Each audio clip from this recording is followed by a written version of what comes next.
nosso pastor, para estar transmitindo para as suas vidas e também primeiramente para a minha, porque primeiro Deus entrega no meu coração e depois isso se transforma também em um alimento saudável para a sua vida. Eu gostaria que você abrisse a sua Bíblia comigo no segundo livro dos Reis, capítulo de número 7, onde nós fizemos a leitura nesta noite, mas apenas 3 versículos nós leremos, que será do verso 3 até o verso de número 5. Segundo livro dos Reis de Israel, capítulo de número 7, o verso é o de número 3 até o verso de número 5. Amém? Todos encontraram?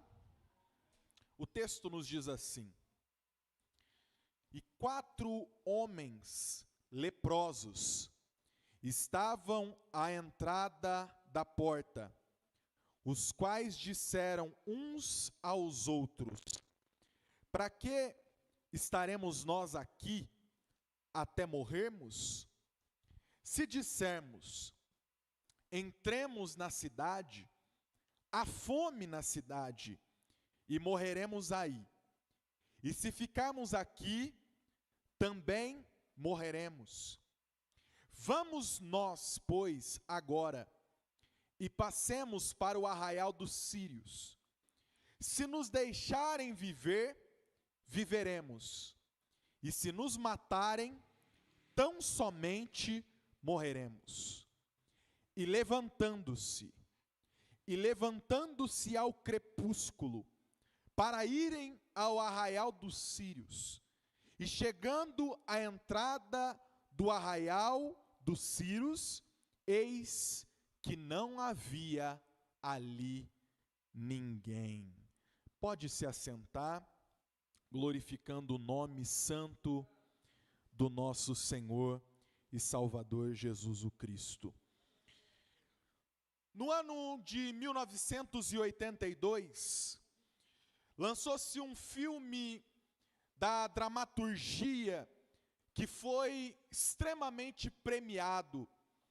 Este filme, baseado em fatos reais, verídicos, que realmente aconteceram, ilustrava a história de uma mulher chamada Sofia.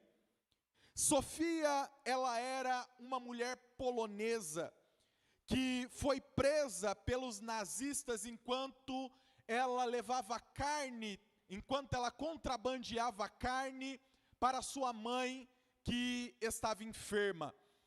A história nos diz que esta mulher chamada Sofia tinha 2 filhos pequenos, na idade de 10 anos de idade para menos. Um era um moço, um jovem, uma criança, chamada Jan, e a outra era uma menina chamada Eva. Eles foram levados juntamente com a sua mãe Sofia, em um trem por 30 horas, sem receber nada para comer e nem nada para beber. A menina Eva e o menino Jan choravam e se contorciam de fome enquanto eles viajavam num trem para Auschwitz. E a história nos diz que quando eles chegaram lá, se o terror desta mãe já não era um terror absurdo por conta da situação e pela fome que estavam os seus 2 filhos, o carrasco que os recebeu lhe deu uma opção, que ela deveria decidir qual dos 2 filhos dela seriam mortos em uma câmara de gás quando eles chegaram no campo de concentração em Auschwitz. A história nos diz que ela muito debateu e muito tentou, mas ele disse que se ela não escolhesse um dos 2, os 2 seriam mortos. Então, ela com o coração quebrado, com o coração arrebentado, por ter que escolher qual dos seus 2 filhos iriam morrer, a história nos diz que Sofia escolheu Eva, a menina, porque ela acreditava que Jan poderia sobreviver ao campo de concentração e que Eva não iria conseguir sobreviver. O carrasco então arrancou a criança dos seus braços e ela viu quando a sua filha aos prantos foi levada para a câmara de gás. Ela também viu quando outro carrasco encaminhou seu filho Jã para o campo de concentração das crianças. Mas Eva e Jã nunca mais foram vistos por Sofia.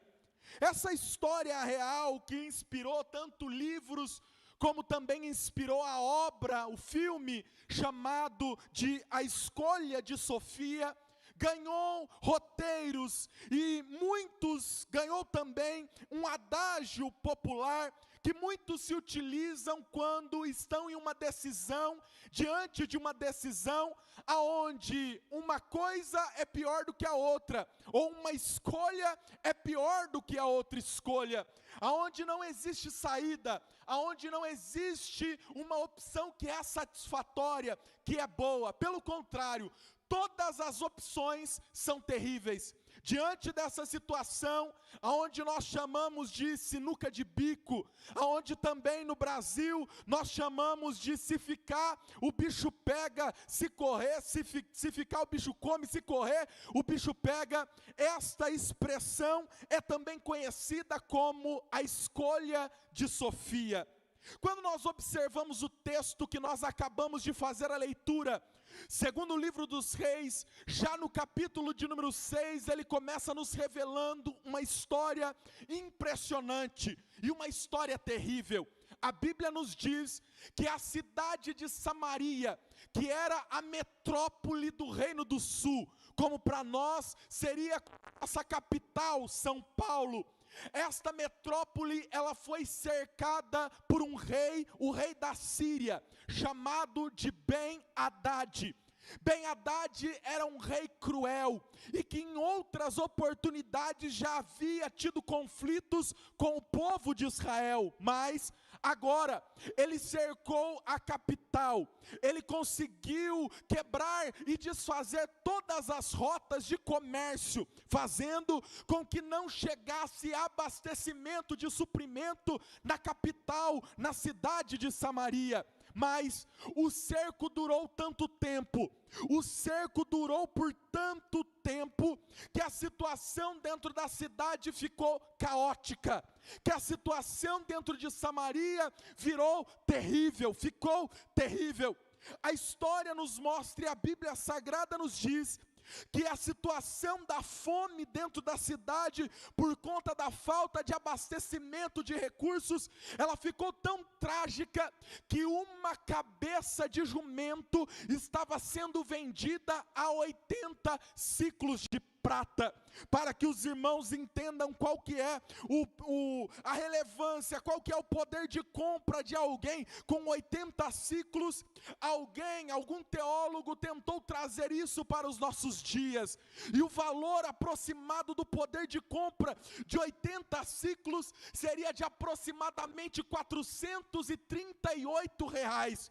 Uma cabeça de jumento, para que alguém comesse, estava custando o preço de uma picanha, das picanhas mais caras do mundo, que seria a picanha Wagyu. Então, alguém teria que pagar R$438 para conseguir comer uma cabeça de jumento. Mas a história não é apenas essa, pelo contrário, dentro de Samaria, estavam vendendo também cocô de pomba. As pessoas estavam comendo cocô de pomba. Por quê? Porque no cocô de pomba tem ali sementes que a pomba come, e quando ela devolve esse conteúdo, as sementes ficam nas suas fezes.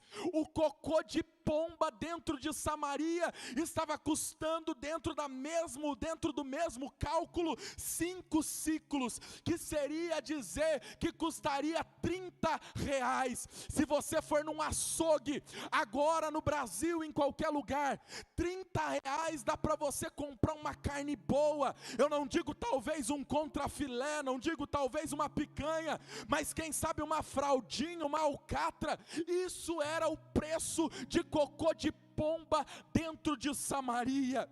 A história nos mostra que o jumento ele era um animal impuro, a carne dele não poderia ser comida pelo povo judeu, e além disso, o gosto da carne era extremamente forte, e ele não deveria servir como alimento.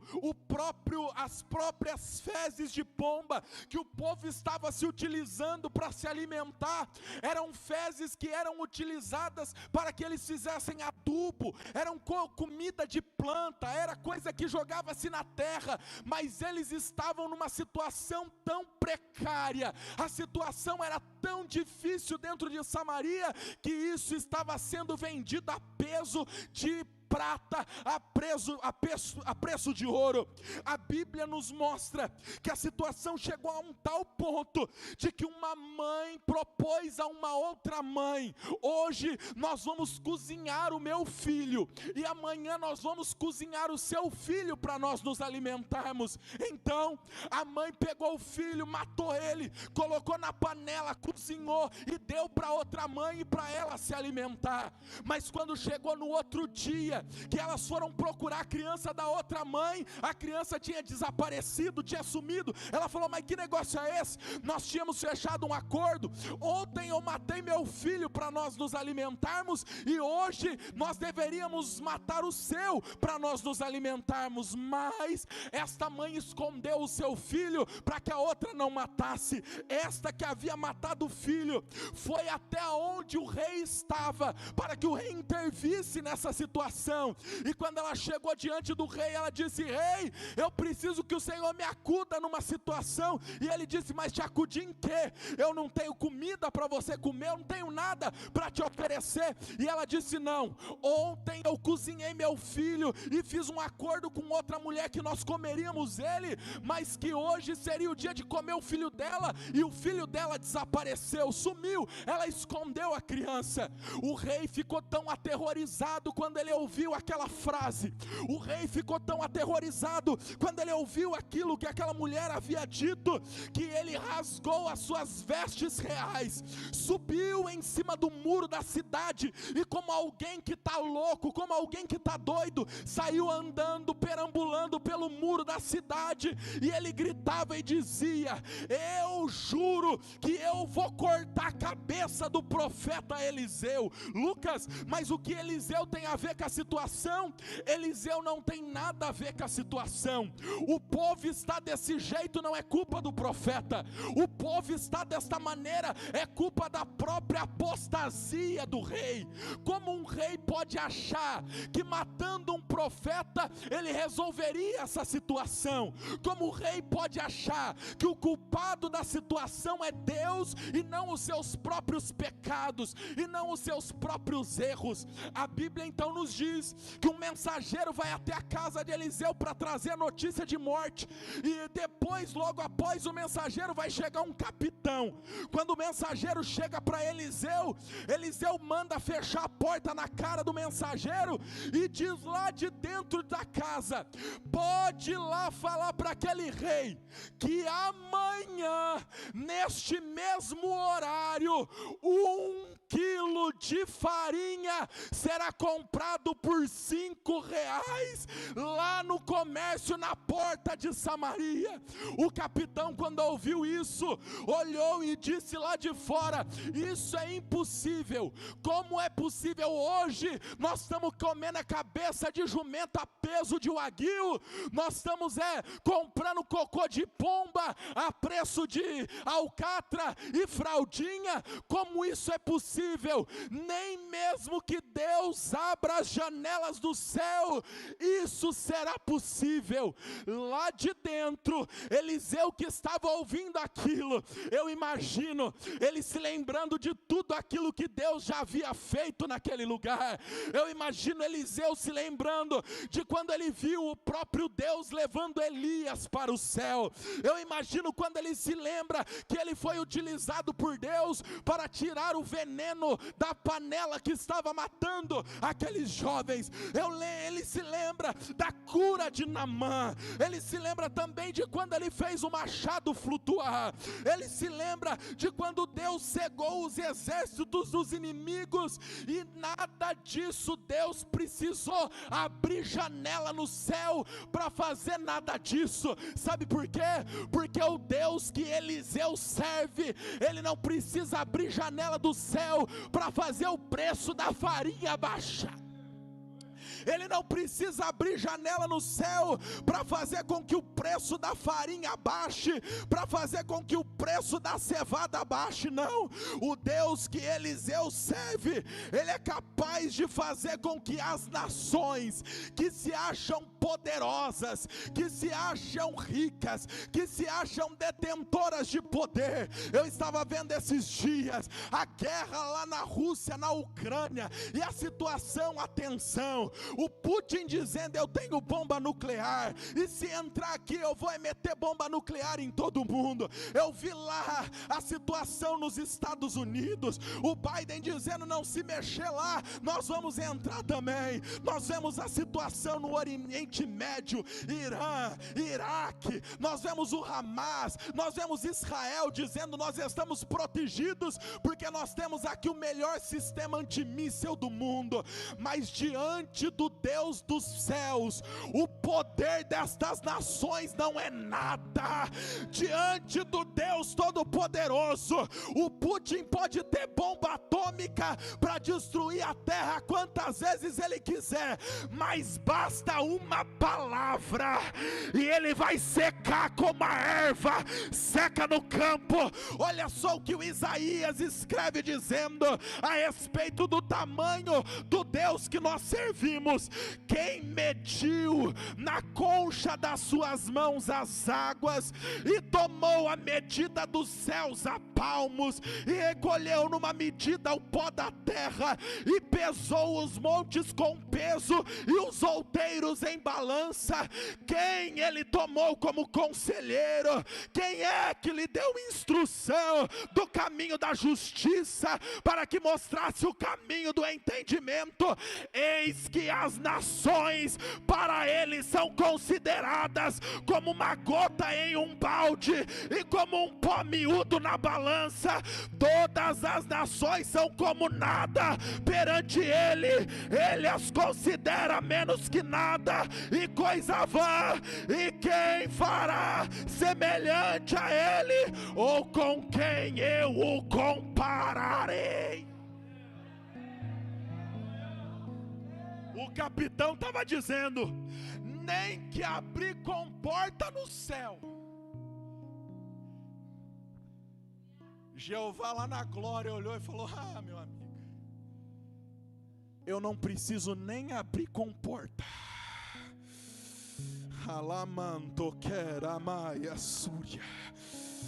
Não tem problema que ele não resolva.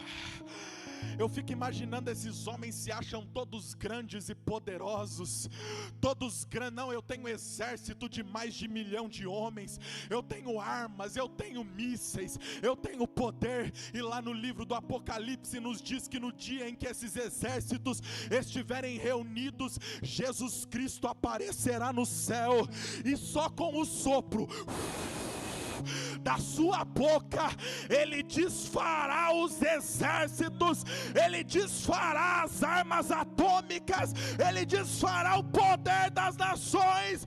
Deus não precisa abrir comporta, só o sopro dele, só o hálito dele é o poder deste Deus.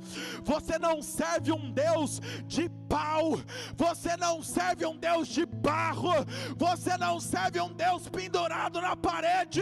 O crente serve um Deus que tem poder, digno de todo louvor, digno de toda adoração, digno de todo temor. Diante dele os joelhos se dobram, diante dele a Nasdaq, a Dow Jones, a Bovespa, o dólar, o euro, o poder das nações, diante dele tudo isso é nada.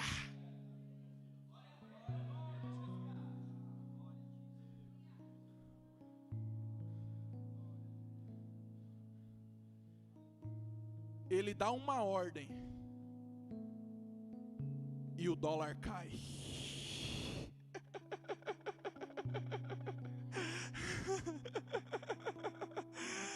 Os homens se achando grandes. Ele fala: tem uma cidadezinha lá na China, Wuhan, bota um vírusinho lá, e eu vou colocar todas as nações de joelho.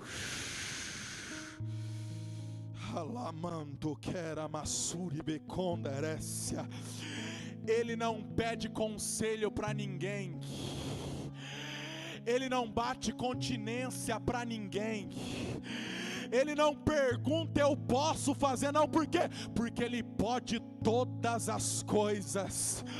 Você está olhando para a situação e está dizendo ele não consegue resolver. Você está olhando para a situação e está dizendo é impossível, não vai dar. Ele está olhando lá de cima e dizendo só uma palavra que eu libero e eu mudo a situação. Uma palavra que eu libero e o cativeiro vira. Uma palavra que eu libero e a porta abre. Uma palavra que eu libero e o jogo vira. Uma palavra.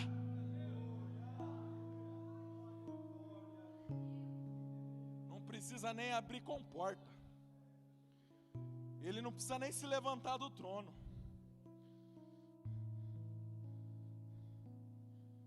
Gente preocupado. Ai, Jesus, será que a empresa vai me mandar embora? Será, pai?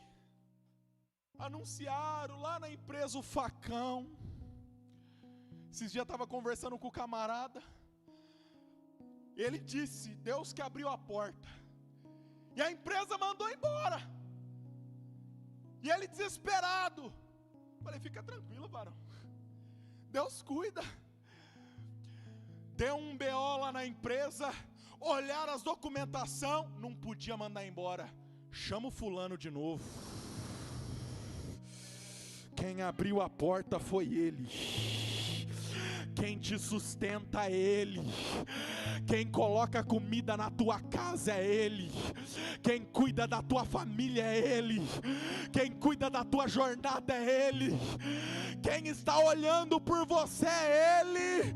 Se Ele mandar, o quilo da farinha cai.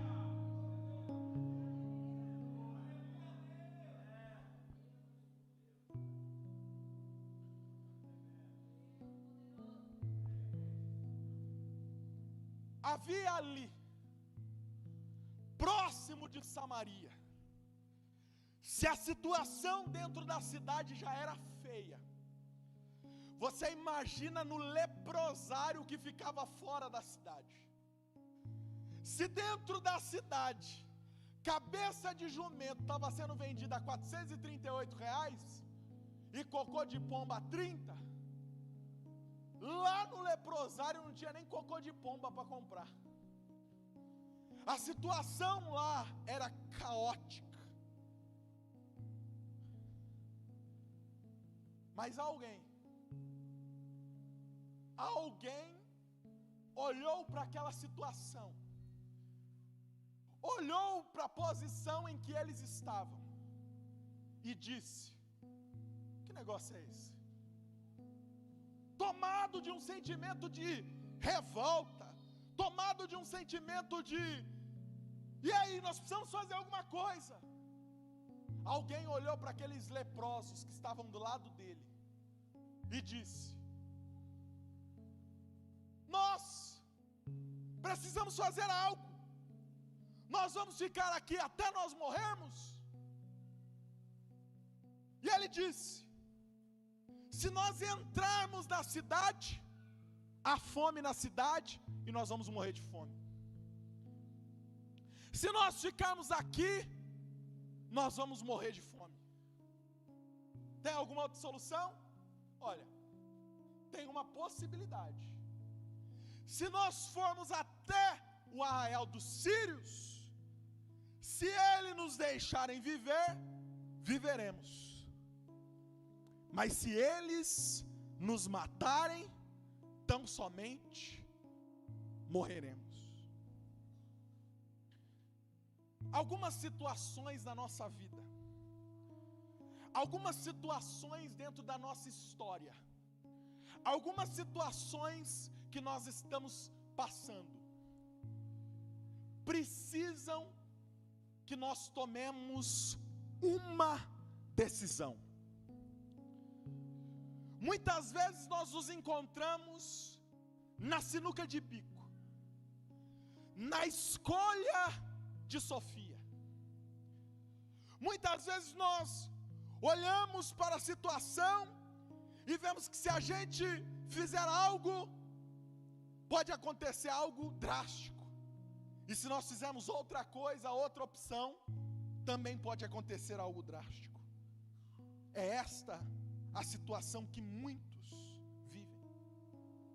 Mas você sabe o que muitas pessoas fazem? Muitas pessoas se sentam diante desses problemas e dessas dificuldades e simplesmente esperam a morte. Muitas pessoas estão olhando para dentro de casa e vendo a casa ruir, vendo a família acabar, e ele simplesmente se senta diante dessa situação e não faz absolutamente nada. Muitas pessoas não têm as suas vidas mudadas, seus casamentos transformados, suas vidas financeiras mudadas, porque elas simplesmente se sentaram diante do problema e estão assistindo o problema destruindo elas.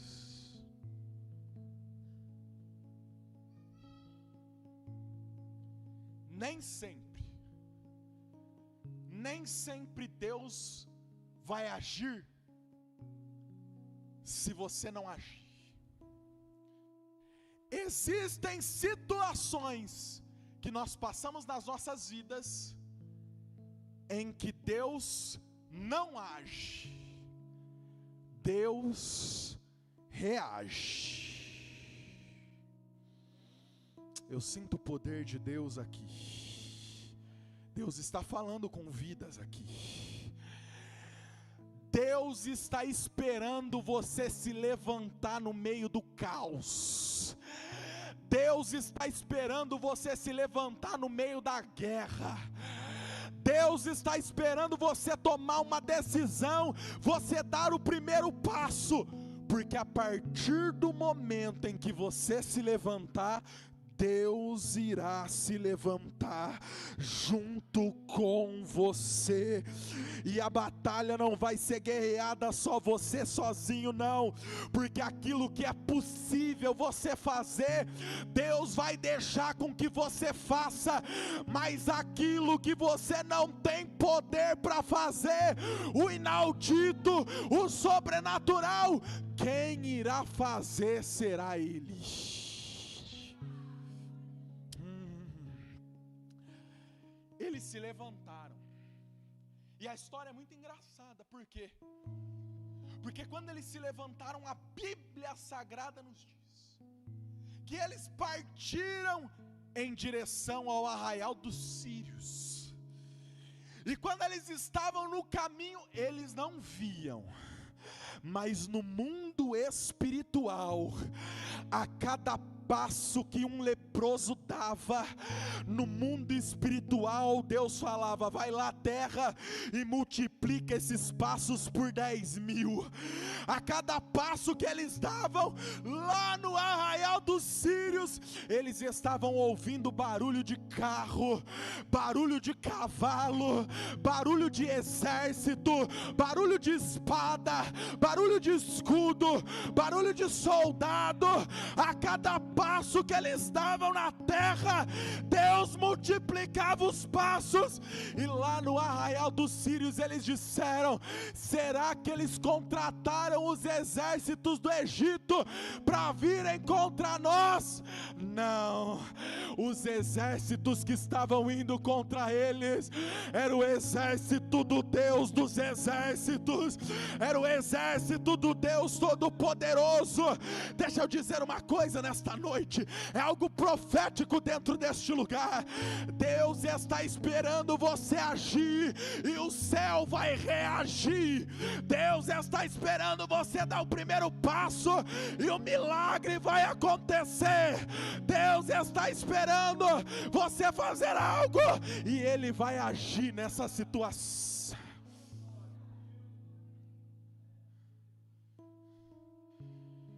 Barulho de carro, barulho de cavalo, barulho de exército. Aleluia. O que Deus vai fazer é algo que é sobrenatural.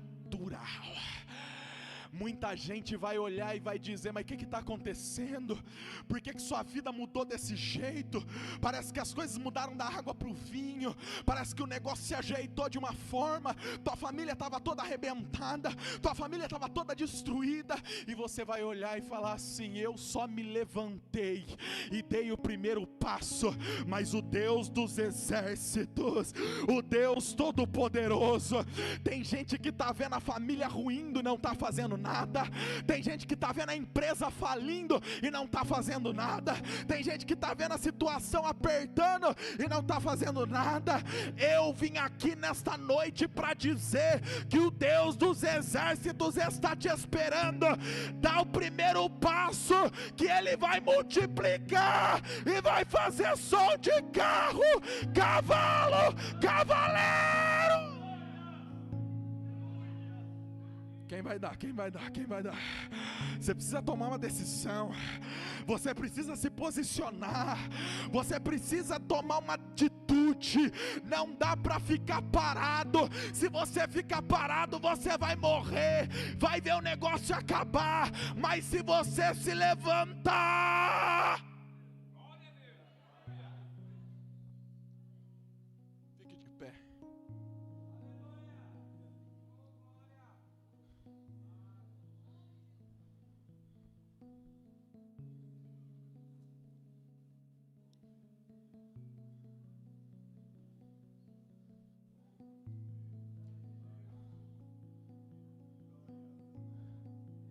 Ben-Hadad no mundo espiritual é Satanás.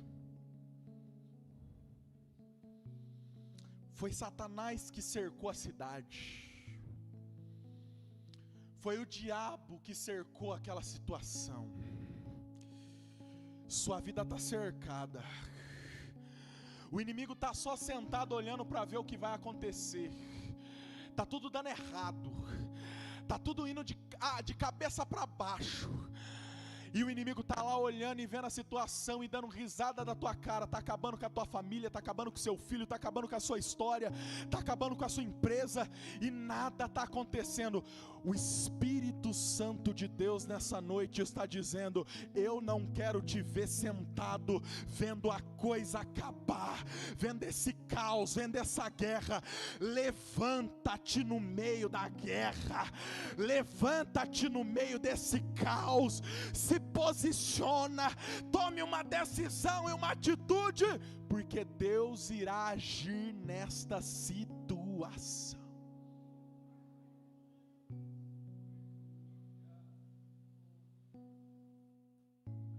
Os leprosos voltaram para a cidade, porque quando eles chegaram no arraial dos sírios, o arraial estava vazio. E a Bíblia Sagrada nos diz, e encerra o texto dizendo, que naquele mesmo dia, naquela mesma hora, não era cabeça de jumento que Deus tinha para o povo dele, não. Não era cocô de pomba que Deus tinha para o povo dele, não. Não. Farinha estava sendo vendida a preço de bala na porta de Samaria. porque o que Deus tem para você é farinha, e farinha da boa, é pão, e é pão do bom. Deus não tem cabeça de jumento para você não.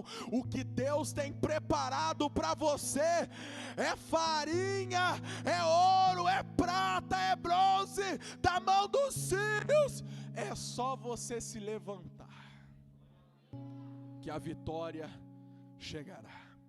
Eu agradeço a rica oportunidade, em nome do Senhor Jesus.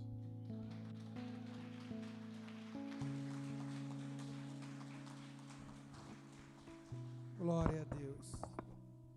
Diante dessa palavra, irmãos, o que nós podemos pensar? Precisa de ter uma decisão, de tomar uma decisão. Precisa escolher.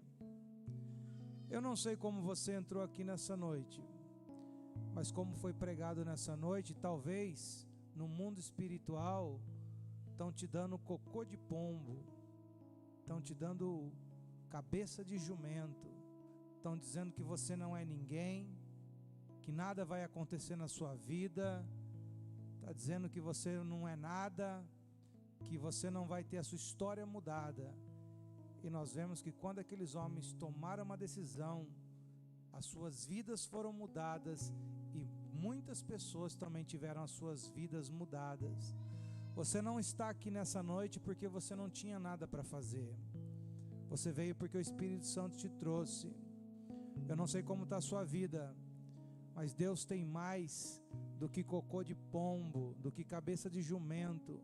Deus tem o melhor dessa terra, mas para isso precisa ter postura, precisa viver o processo, precisa querer mudança. E eu convido você, eu não sei como que você está andando, talvez a história sua está marcada com tantas coisas que você tem vivido, mas nessa noite o Senhor te convida para que você tenha a sua história modificada, mudada. Mas para isso você precisa dar um passo, para isso você precisa ter o Senhor na sua vida. Não basta apenas vir na igreja, Ele tem que ir na sua casa. Você precisa receber Jesus como Senhor e Salvador. Ou se você está afastado, você precisa reconciliar. Não é para ego de pastor, não, é no mundo espiritual. Como foi pregado nessa noite, os leprosos não sabiam o que estava acontecendo, mas Deus estava indo com eles. Se você quer isso para a sua vida, pode vir aqui na frente. Tem uma moça vindo aqui na frente. Se tem mais pessoas que precisam, pode vir aqui à frente. Tem vindo um moço aqui na frente. Vem alguém junto com ele aqui, ó. Vem alguém junto com ele. O Senhor continua mudando história.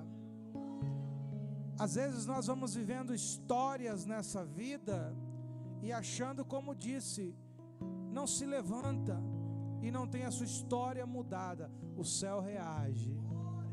Mas eu preciso dar um passo. Ah, mas eu conheço a Bíblia. O diabo conhece a Bíblia de Gênesis e Apocalipse, e ele conhece muito melhor do que eu e que você. Ele não tem medo de conhecimento da Bíblia.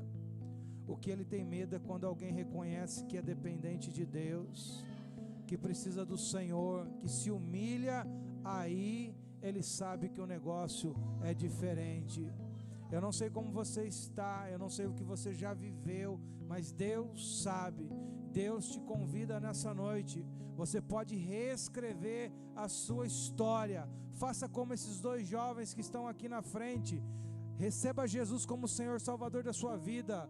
Ou você que está afastado, vem aqui na frente. Essa é uma oportunidade que o Senhor tem te dado. Tem mais alguém nessa noite? A oportunidade está aberta. Nós vamos estar orando por esses jovens que estão aqui. A igreja vai estar orando nessa noite.